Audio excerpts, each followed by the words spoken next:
At Stand to Reason, we talk a lot about being an ambassador for Jesus Christ and how an effective ambassador has 3 marks: knowledge, wisdom, and character. And of course, the ambassador theme originated with our founder and president of Stand to Reason, Greg Kokel. Now, as I've been with Stand to Reason, one of the things that I'm impressed with is that this is not something that Greg simply teaches, but this is something that he lives. Of course, the 3 marks: knowledge, wisdom, character. If you've heard Greg lecture, if you've heard him on the radio, you know that he is an ambassador, certainly with the appropriate knowledge. But also, as this material this morning represents, Greg also has the wisdom to engage a culture. And this wisdom comes not only from his reflection, but his engagement with the world around. But I think the thing I'm most impressed with is Greg's character. Greg is someone who is gracious, who is humble. He is certainly a man of integrity, a man of character.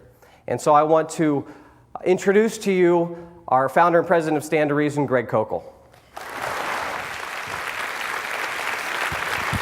Thank you. Thank you very much. Thank you.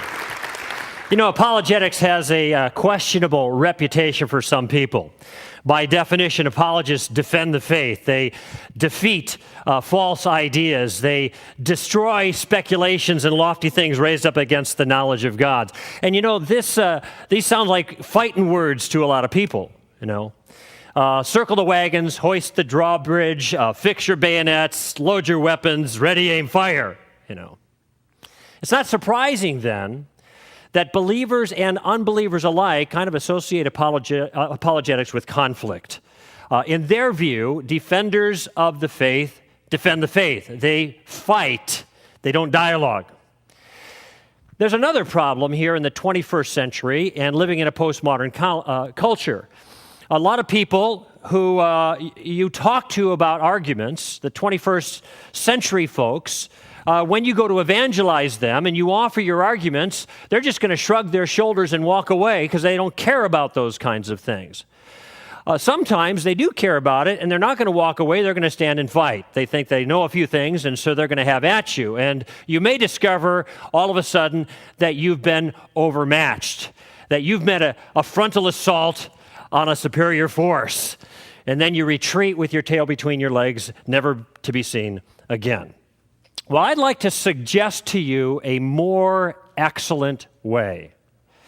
Jesus said that when you're sheep among wolves, that you should be innocent but shrewd. That instruction calls for a tactical approach, and that's the approach that we're going to talk about in these sessions together. Though there's a very, very real warfare going on, Paul calls it a spiritual warfare, I think our engagements should look more like diplomacy than combat. Now, this is the very first talk in a 6-session series, and I'm going to personally guide you step by step through the process. I'm going to give you a game plan in which you, as a good ambassador for Christ, can be a better diplomat, engaging people on things that really matter. This course is intended to teach you 2 very indispensable skills in defending your faith, what we call apologetics. First, I want to train you to maneuver comfortably and graciously in conversations with other people. I want you to be able to be at ease as you share your convictions and your values with them. But there's something else I want to teach you. I want to teach you the art of maintaining appropriate control, the art of staying in the driver's seat, so to speak, as you're having these talks with other people. Now, I realize that different people have different reactions to this idea, engaging non-believers about their faith. And some of you are raring to go, and some of you are saying, I don't know, not so fast. So I want to ask you a question. Do you enjoy getting into these kind of conversations? I see some of you shaking your head. That's why you're here. Some of you look forward to the opportunities, but some of you dread the task. Well, I want you to talk about that just a little bit. Each of you should have a notebook like this called Tactics in Defending the Faith. You can get it from your group leader.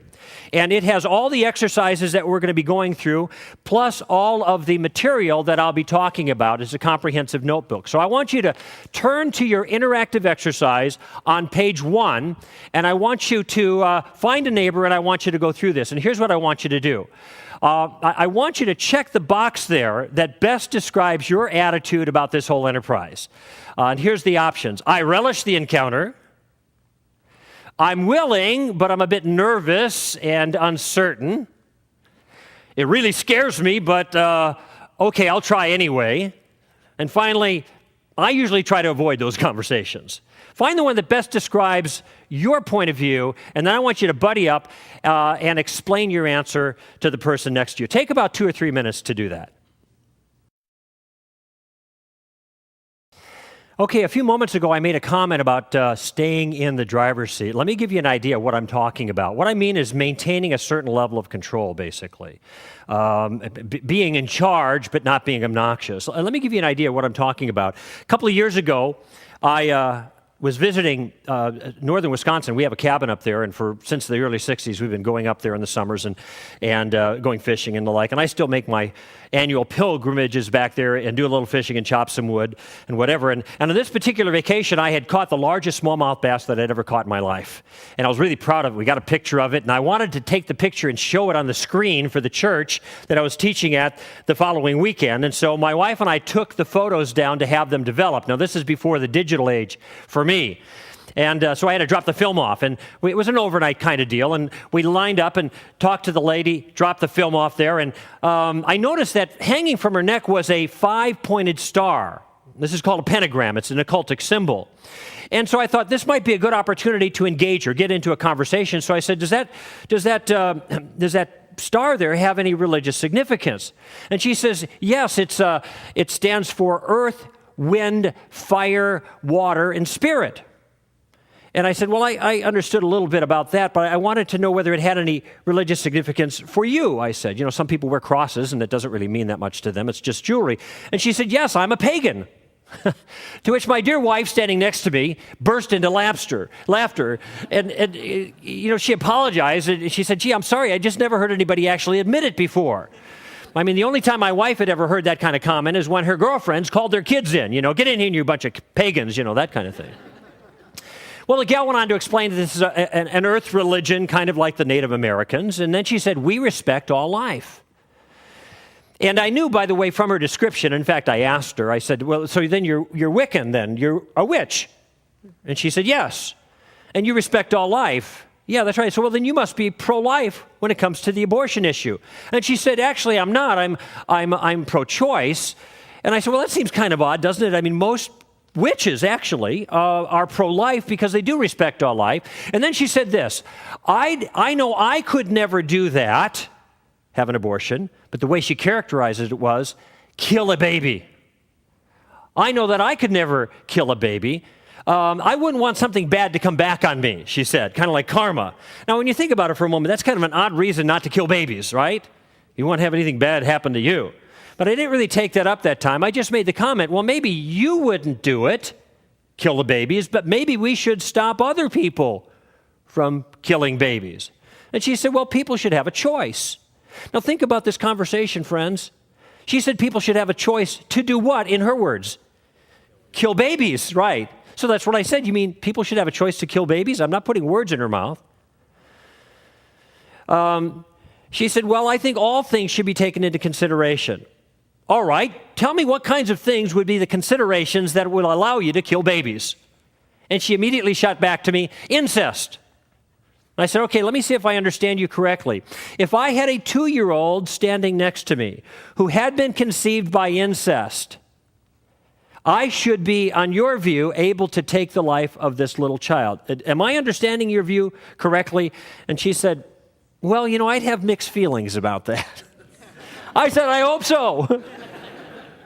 Now, people were lining up behind us, and she had to get on with her business, so we had to cut the conversation off at that point. But I want to make an observation here. In this short encounter, I used 3 foundational tactics. I used the suicide tactic, the Columbo tactic, and the taking the roof off tactic.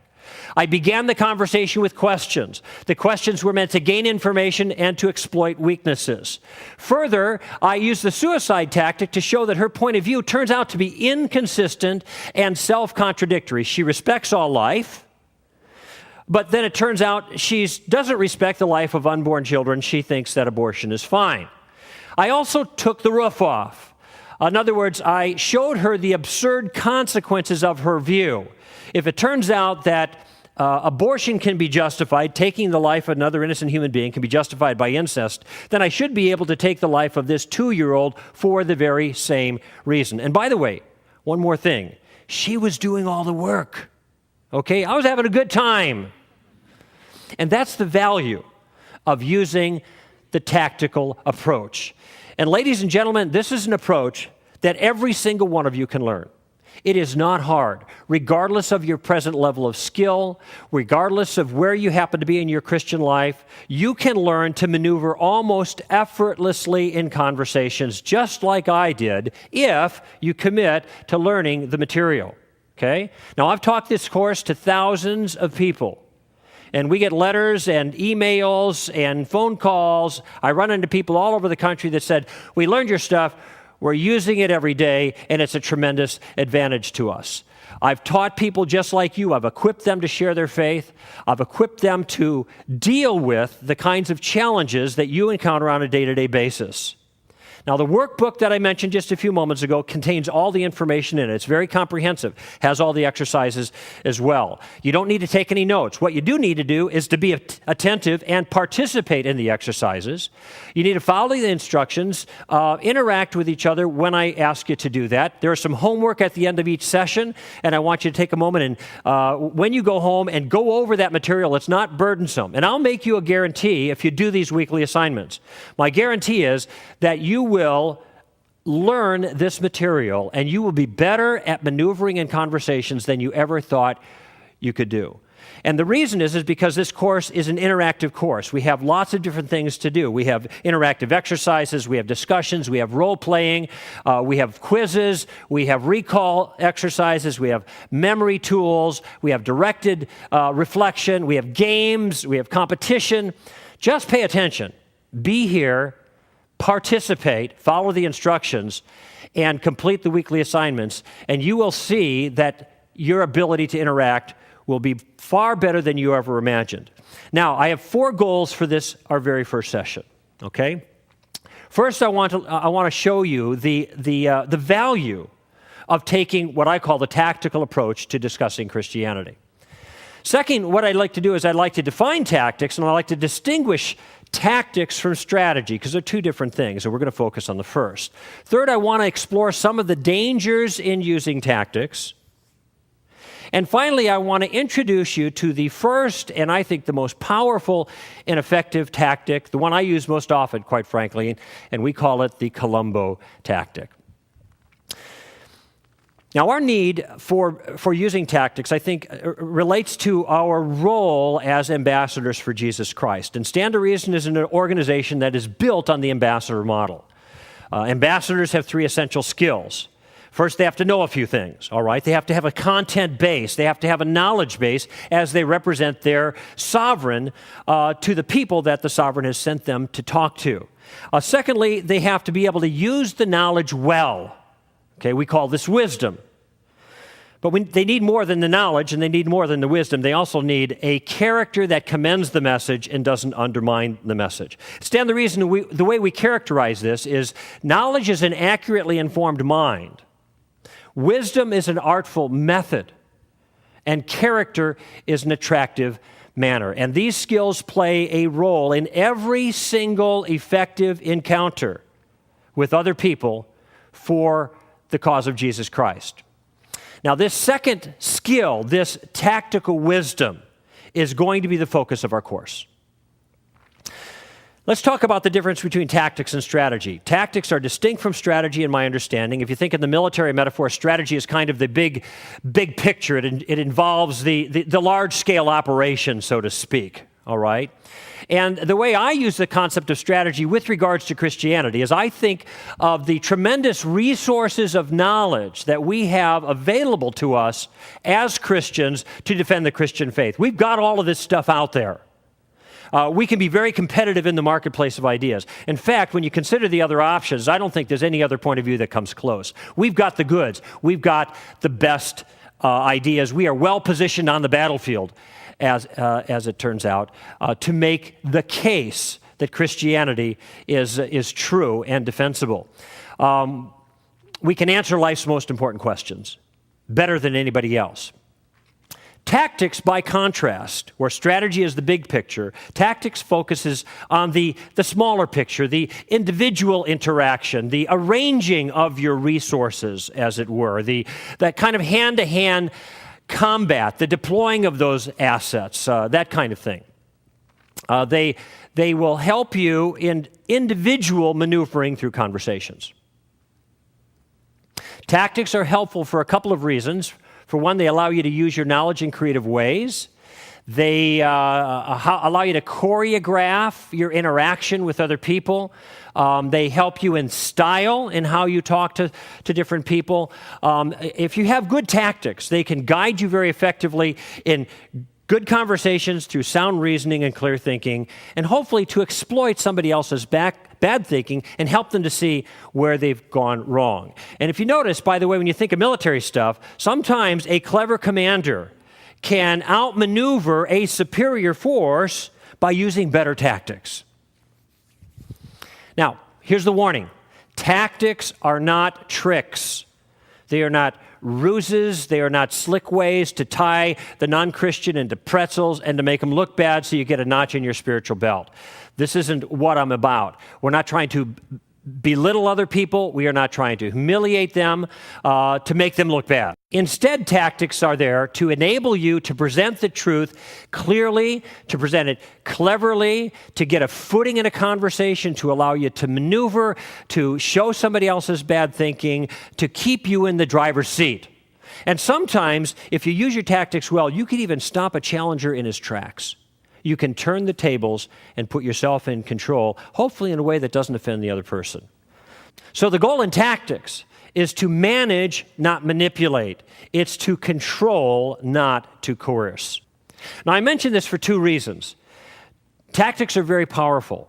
They can be used to make people look really, really stupid. This isn't my goal here. In fact, if you listen to our radio show, you'll notice that I go out of my way when I'm engaging somebody I don't agree with to try to protect their feelings. I try to help them along. I'm trying to make it easy on them to find the truth. So I'm not trying to ridicule them or upset them or make them look silly.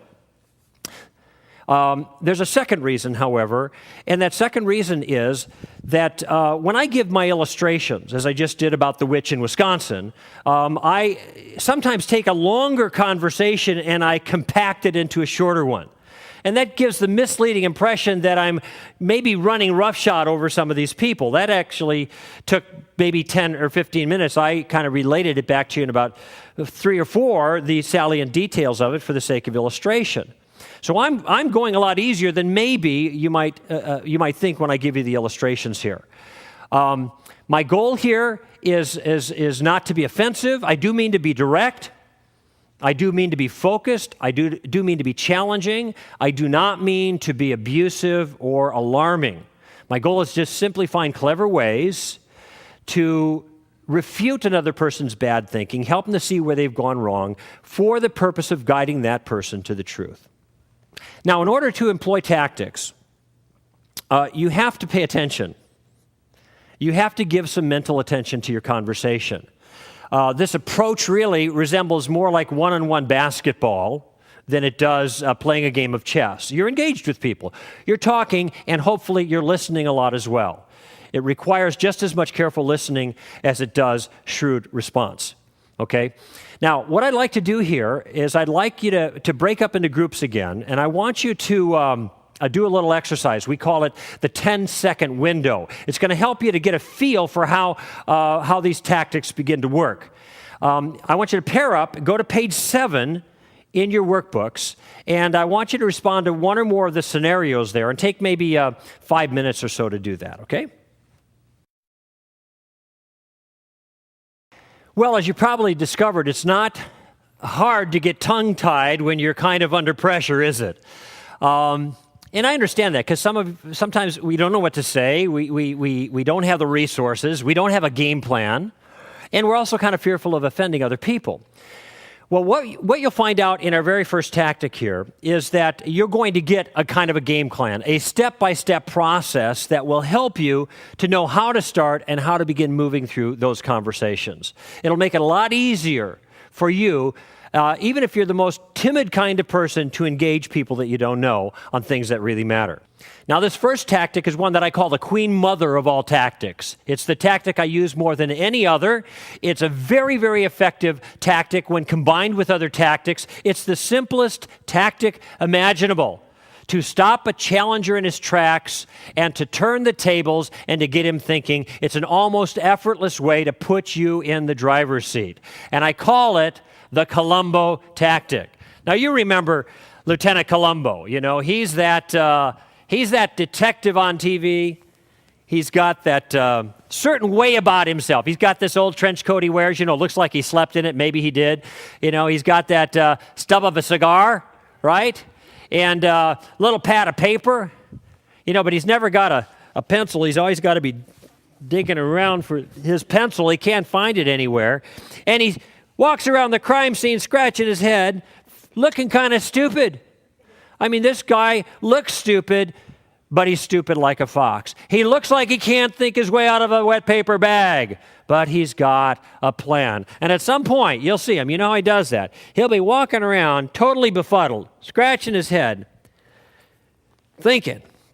And at some point, he stops, and he says something like this. I don't know. There's something about this thing that bothers me. Do you mind if I ask you a question? You know how he does that, right? And he gets his answer back. Oh, yeah, well, you're very intelligent.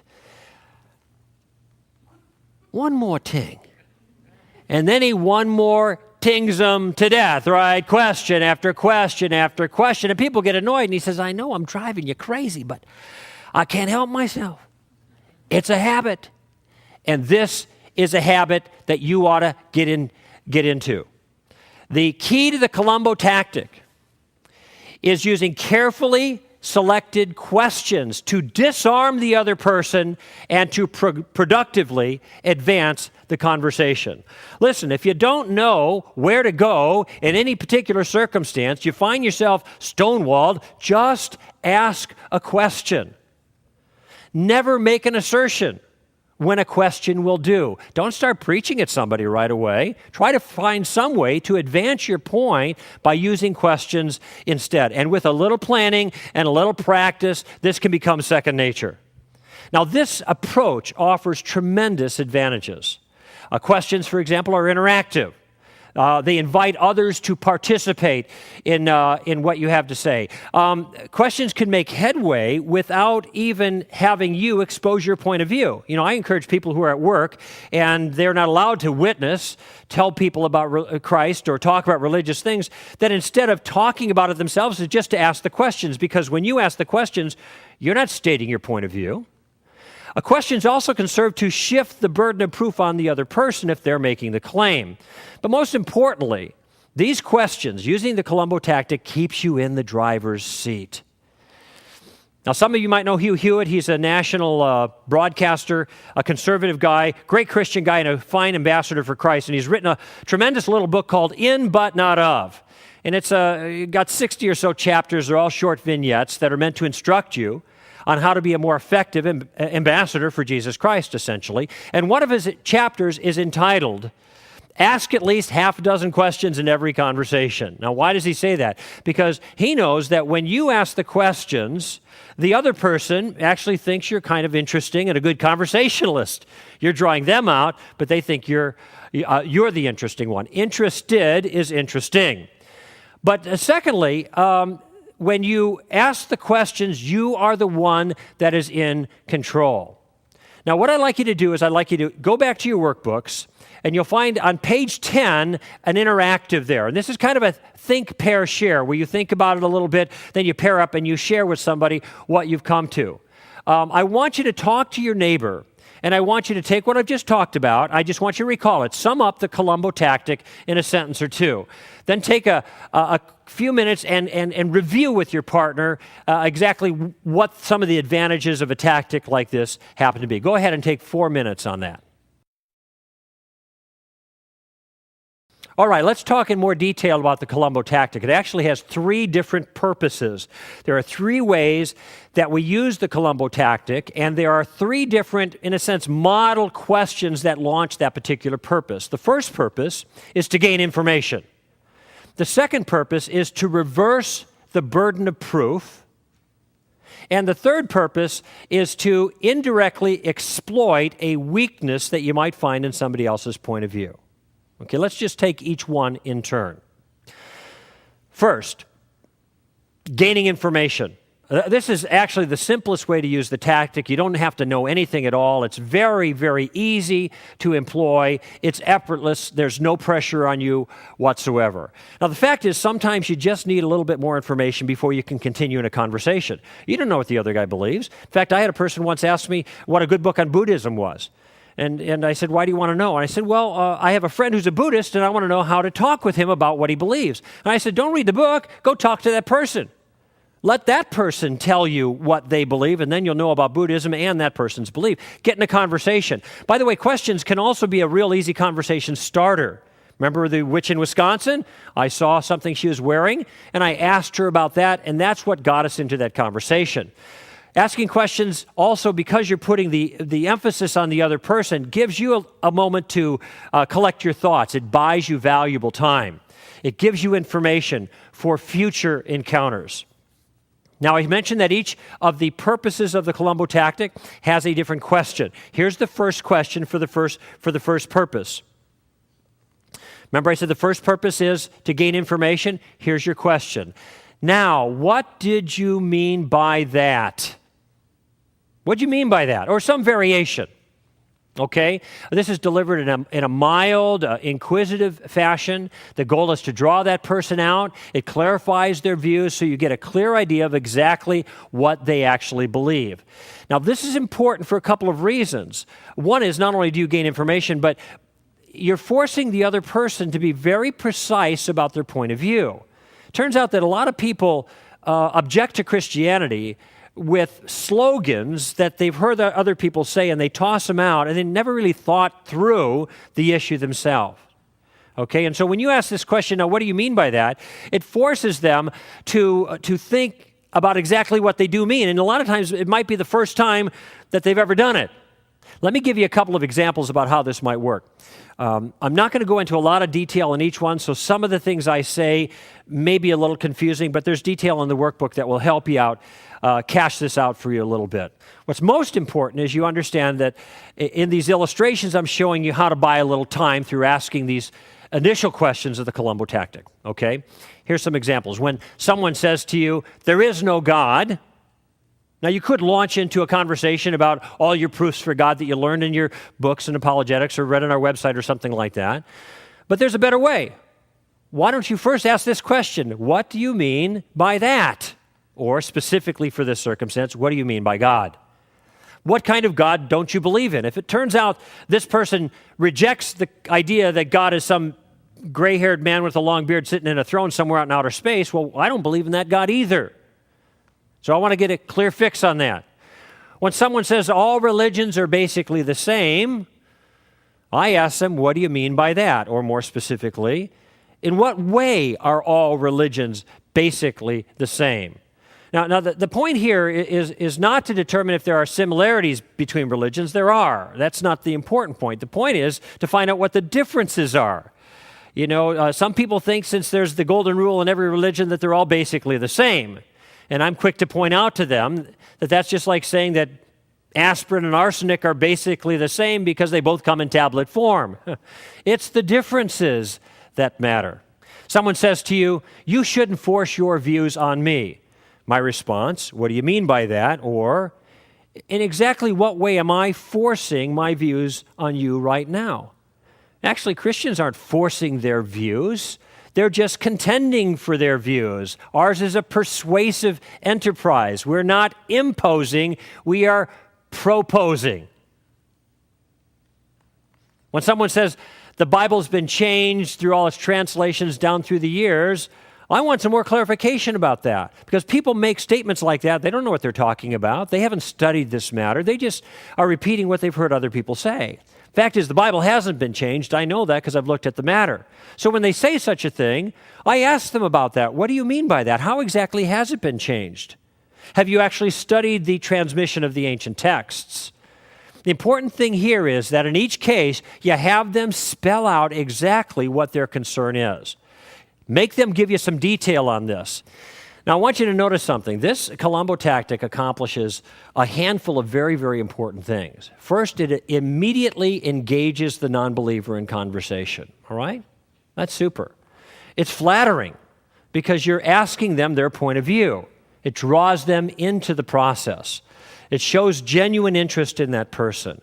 The third thing it does is it forces the non-believer to think about what they actually said. You know, a lot of people don't think about their points of view. And by the way, that's not just non-believers, it's believers as well. And so when you ask the question, what do you mean by that? You know, maybe they'll take a couple seconds to figure it out because they haven't thought it through. So give them a moment. It also, if they do respond with some content, gives you valuable information that helps you to know how to proceed in the future. But finally, this question gives you something very vital for our purposes. And what's that? Control of the conversation. And that's where you want to be. Now, be sure to pay attention to the response, all right? This is interactive. You're being alert. If the response they offer you is unclear, ask the question a different way.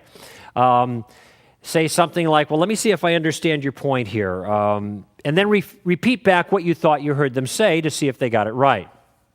By the way, don't let them merely repeat what they just said, all right? Sometimes we ask for clarification, they say the same thing over again. You're intolerant. What do you mean by that? I mean, you're intolerant, that's what I mean. What are you, deaf? I said, no, I heard you the first time. I'm just not sure what you have in mind by that because it could mean a couple different things, and so you're trying to draw that person out. Ladies and gentlemen, you can ask this question, what do you mean by that, all day long. You can ask this question until the cows come home. There's no pressure on you at all. This is very easy. Now, I'd like you to return to the exercise that you did earlier called the 10-second window, but this time I want you to use what you've just learned and apply it to those questions that you were struggling with just a little bit ago. You'll find the instructions on page 13 of your manual. Now, I want you to take about 5 minutes here, and then when you're done with that exercise, I want you to adjust for a new set of questions, specifically the challenges that you've been faced with recently. The exercise on page 14 will help you with that process. Go ahead and interact with a partner on that. Okay, let's review the main parts of what we learned so far. First, we learned the value of using a tactical approach. First thing we learned was that it's valuable to get in the driver's seat, and the tactics can help you do that. And they can not only get you into the driver's seat, they'll keep you in the driver's seat. Tactics also help you to maneuver in conversation so you can be effective in the face of opposition. And they also help you to engage people in a way that seems a lot more like diplomacy than like combat. The second thing we did is we defined tactics and we distinguished them from strategy. Strategy was kind of the big picture, the resources that we have at our disposal, where tactics is the details of the engagement, the interactive elements, the hand-to-hand combat, so to speak. Third, we learned the dangers of using tactics. I taught you that tactics are not meant to belittle people or to make them feel bad, and you can do that if you learn these well. We want to avoid that kind of thing. Tactics are to be used not to humiliate people, not to make them look bad or funny or stupid, but rather to gain a footing, to maneuver, to control, not manipulate or coerce. Your goal is to guide that person to the truth. We learned the first purpose of Columbo also, and that is to gain information. And we learned a model question that will help us to do that, and that model question is, what do you mean by that? It clarifies the person's point of view. It gives you valuable information about how to continue, and it also forces that person to think very carefully about the ideas for themselves. Now, in the very next session, when we get back together again, we're going to learn another powerful use of the Columbo tactic, that is reversing the burden of proof. What I'd like you to do this week is I'd like you to enter into a handful of conversations with people, and I want you to use the first Columbo question.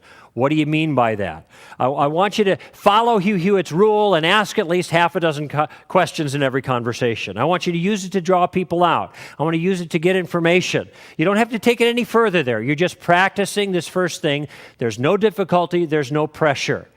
And then see what happens. Next week when you get back, be prepared to share some of your stories, the things that happen to you in small group interaction when we start out the session. Finally, I want you to review what we've covered already in the workbook. I want you to do the little exercises there. It's kind of like a self-assessment, a little test. Get ready, because at the beginning of the next session, your group leader is going to lead you in a little bit of an exercise, and so he's going to give you a quiz, basically. The information is there. Be ready for that. And you might want to go ahead and read in advance about what we're going to be studying next week so you're prepared for that. All right? We'll see you.